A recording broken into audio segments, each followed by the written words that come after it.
He is Professor of International Relations and Public Policy at Swansea University in the UK. He has been visiting faculty in universities in the US, Australia, Hungary, India, and Hong Kong. This is a little bit broader than the experience you did, but you brought from all this country experience to the UK and to Europe.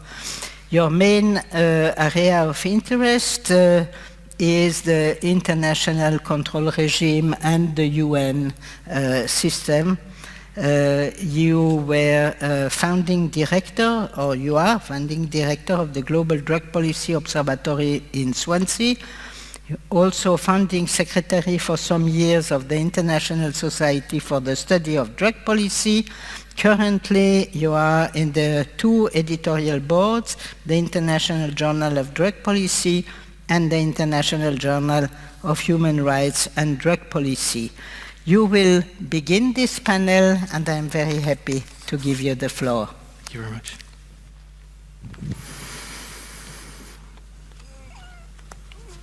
Thank you for the introduction. First of all, I think it's really important to say congratulations on the prize. I can think of a few people who deserve it more, so hats off, chapeau, thank you. And also, thanks again for inviting me to be part of the panel today. It's a real honour and a privilege.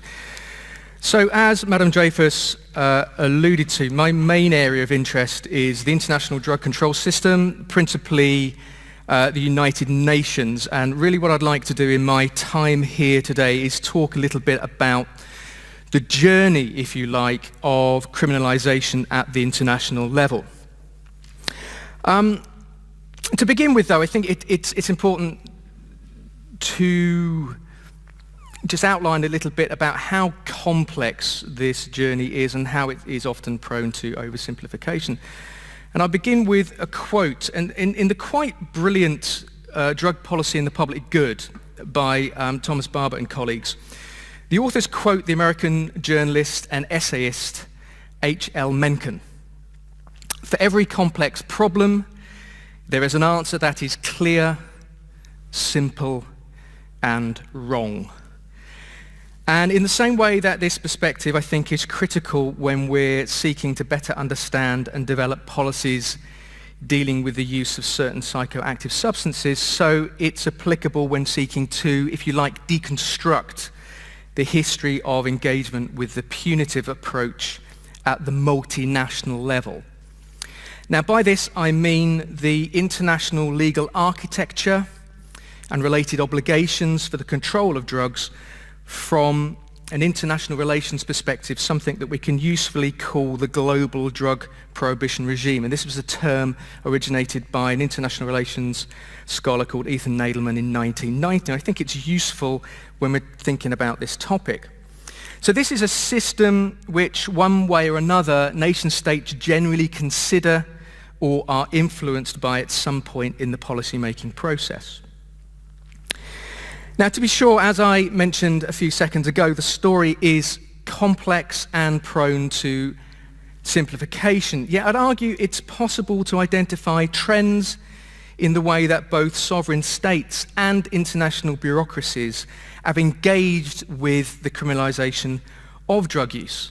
Patterns that sometimes relate to improved understanding of not only the properties or relative harms of substances, but also of market interventions designed to control their non-medical and non-scientific use, including in connection to a range of intersections with human rights principles and norms.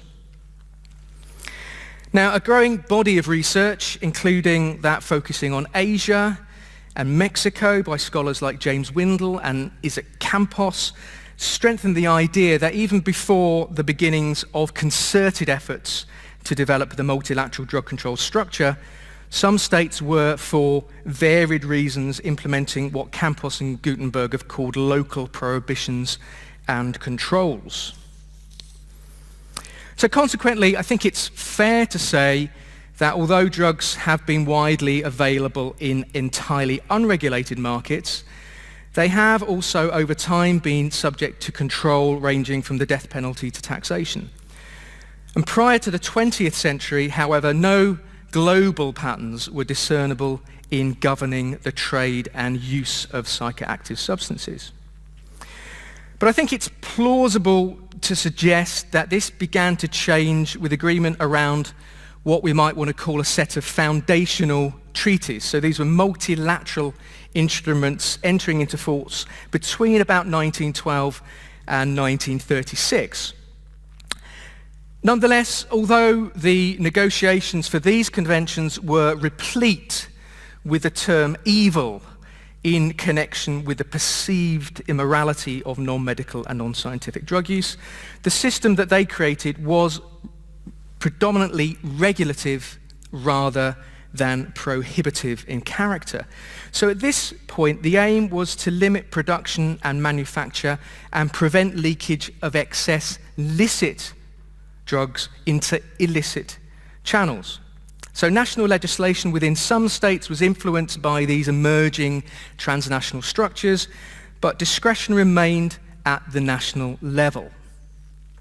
Now, often conceived of as a smooth historical arc, the transition from the foundational era to the UN system with which most states engage today can, I think, actually be seen as a watershed event. So while retaining many of the features of the predecessor treaties, including, and this is critical, including a focus on supply side issues, passage of the current bedrock of the UN system, that's the 1961 Single Convention on Drugs as amended by the 1972 Protocol. The passage of this treaty is really important because it represented a moment when the multilateral framework shifted away from regulation and introduced a more prohibitive ethos to the issue of drug control. And this idea is based on research by myself and my colleague Martin Gelsma, but also others including Letitia, Peter Reuter, and other scholars including Catherine Carstairs. So as with conventions relating to regimes across a range of issue areas, the Single Convention and its sister treaties in 1971 and 1988 are the natural product of political negotiation and compromise. And because of that, and this is the same with all international systems, because of that, they contain a certain degree of flexibility, or if we want to use the technical jargon, wiggle room in how they're interpreted by state parties. And there's also some attention given to alternatives to conviction and punishment. Nonetheless, when read together, a combination of the preamble, so the preamble of the treaty, which really unusually for a multilateral convention includes the term evil, and this is based on a lot of the research done by a colleague of mine at Swansea called Rick Lyons. It's very unusual in any multilateral treaties that the term evil is actually used within the final language. But if you look at the preamble and combine that with a number of articles within the convention itself, we can see a shift of the regime's normative focus and moves to establish what we might want to call a prohibitive expectancy amongst parties to the convention.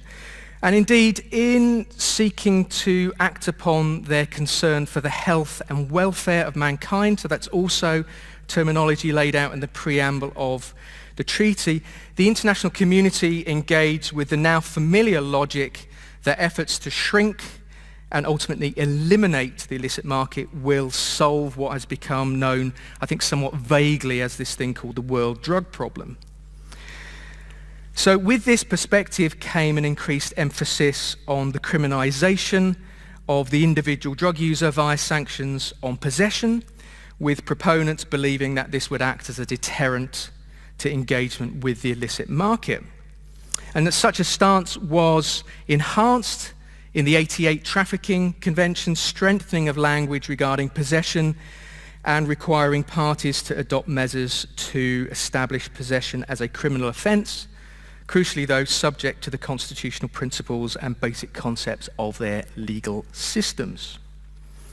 So introduction of new legal obligations to criminalize the entire market chain, beginning with cultivation and manufacture, all the way through, in some circumstances, to possession for personal use, indicated how the regime, I think, had grown more restrictive over time. And within this environment, I think there's much to be said for Neil Boyster's views. So Neil Boyster is a criminal lawyer based in New Zealand. His view that the prohibitionist nature of international drug control has been accepted in a largely uncontested way since the endeavour fell under UN auspices. And paradoxically, despite the 1988 Convention's escape clause, such a process has contributed to the tightening of national drug laws, the introduction of harsher sentences for drug law offences, and this has led in many parts of the world to skyrocketing levels of incarceration.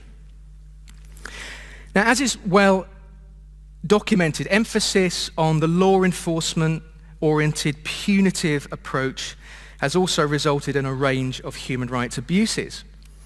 Now, that said, though, I think it is important to finesse this connection with the multilateral framework.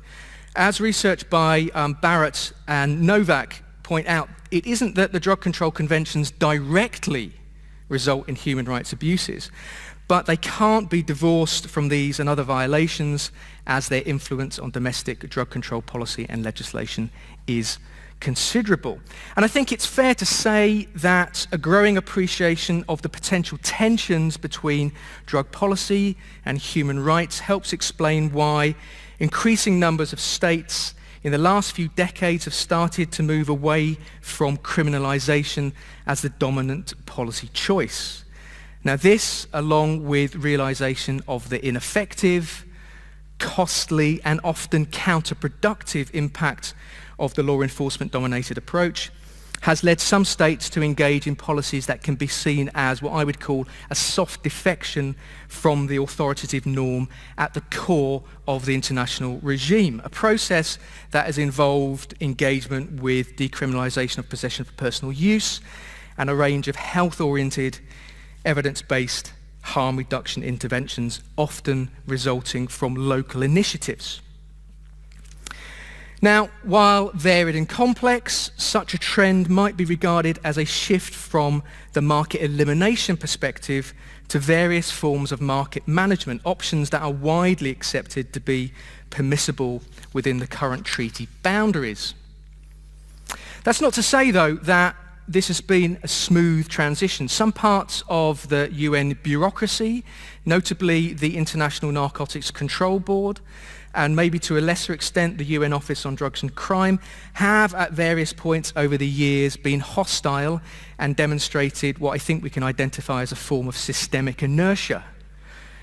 Meanwhile, what might be regarded as the status quo-oriented states within the Commission on Narcotic Drugs, the CND, that's the central policy-making body within the UN for drug control, some of these states have challenged such a shift in approach, claiming at various points that it puts the integrity of the entire international framework at risk.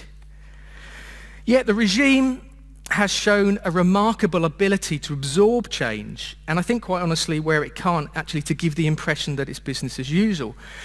And this can be seen in the changing perspective of UN bodies, and a significant example of this and an indication of moves towards a more coherent and system-wide approach on drugs is the recent UN Chief Executive Board's unanimous endorsement of the decriminalisation of people who use drugs. And I think this is enormously important. It's the agreement of 31 UN agencies of a common position on drugs. And although not as stark, it can be seen not only in CND resolutions, but also in what we might want to call soft law instruments, like the 2016 UNGAS outcome document. So that's the document coming for the United Nations General Assembly Special Session on Drugs. And more recently, in Vienna, only in March, the 2019 Ministerial Declaration. So while within the debates within the CND, we still hear terms like evil and scourge, these documents talk of the importance of human rights. They talk about proportionality. They relate drug policy with the SDGs, the Sustainable Development Goals, and the SDA, the Sustainable Development Agenda, And they also acknowledge the need for, and I quote, an integrated, multidisciplinary, mutually reinforcing, balanced, scientific, evidence-based, and comprehensive approach. Now, this is all positive, but, there's always a but, isn't there? But we can see a vertical disconnect existing between the high-level language, including in relation to evidence-based policy, and practice on the ground. And this is most obvious in relation to, again, what we might want to call the status quo states, a state, for example, like the Russian Federation, China, Japan, other states as well. But it can also be seen across a spectrum of nations. And all too often, a preoccupation with the reduction of the scale of and flows within the illicit drug market still, I think, distorts genuine efforts to reduce a range of harms, a dynamic influence to varying degrees by how we measure drug policy outcomes. So consequently, while changes in attitudes to criminalisation at the international level have taken place, I think it's fair to conclude that the progress remains ongoing and is fluid, and I'll finish on this point, it's particularly fluid in relation to regulated cannabis markets, which is a whole other issue, but it is related, because these are policy choices that currently are deemed to lie outside the parameters of the extant regime. Thank you. Thank you. Thank you so much. I invite now